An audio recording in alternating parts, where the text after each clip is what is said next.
રાજકોટના કાલાવાડ રોડ પર આવેલ સ્પોર્ટ સંકુલ ખાતે જિલ્લા કક્ષાએ યોગ દિવસની ઉજવણી કરવામાં આવી હતી। Story report by Sandeep Chavda, Rajkot. આજ રોજ 21મી જૂન આપણા દેશમાં નરેન્દ્રભાઈ મોદી આવ્યા પછી વિશ્વ યોગા દિન ડિક્લેર થયેલો છે।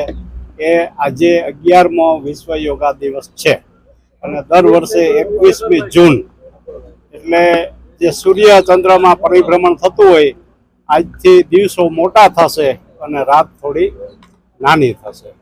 ખાસ યોગનો પ્રચાર પ્રસાર આપણા રામદેવજી બાબા કરતા હતા।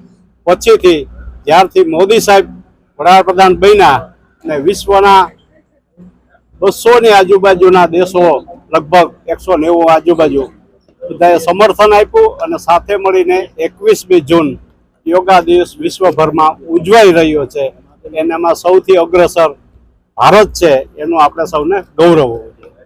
યોગ કરવાથી રોગ પણ ભાગે છે, આપનું શરીર છે એ સુસ્ત હોય તો એકદમ બરાબર સારી રીતે એક્સરસાઇઝની જેવું થાય છે, પાચન શક્તિ વધે છે, કોઈ કુટેવો હોય તો કુટેવો પણ છૂટી જાય અને મનને શાંતિ મળે છે। આ સ્ટ્રેસ ભર્યા સમયમાં આખા વિશ્વમાં ખાસ કરીને યુવાનો ખૂબ સ્ટ્રેસમાં હોય છે। જો બધા જ લોકો દરરોજ અડધી કલાક જેવો જેને સમય મળે તો યોગ કરે તો એનાથી રોગ તો ભાગે છે પણ હૃષ્ટ શરીર થાય અને આ પણ એક જાતની કસરત છે।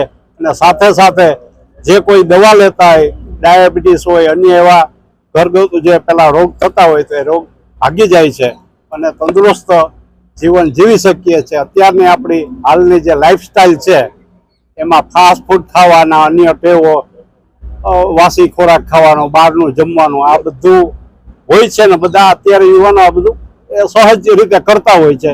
એટલે જો યોગ કરે તો એનાથી શરીરમાં ઘણી હળવાશ રહે, સ્ફૂર્તિ રહે, રોગ દૂર થાય અને હૃષ્ટપુષ્ટ શરીર રહે અને આખો દિવસ જો સવારે યોગ કર્યા સારા વિચાર હોય, પોઝિટિવ માઇન્ડ થઈ જાય અને સ્ટ્રેસ મુક્ત થઈ શકીએ।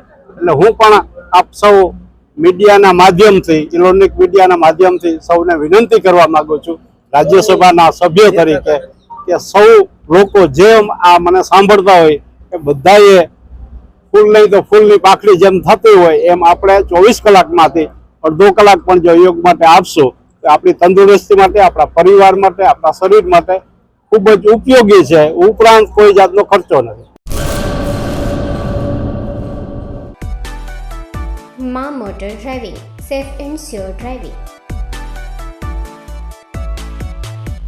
ડ્રાઇવિંગ એ શોખ સાથે આપની મોટી જવાબદારી પણ છે। અમારા ઇન્સ્ટ્રક્ટર દ્વારા સચોટ અને સરળ માર્ગદર્શન આપની રોજની તાલીમની માહિતી મેળવીને શું અધુરાશ છે એના ઉપર પૂરું ફોકસ કરાય છે।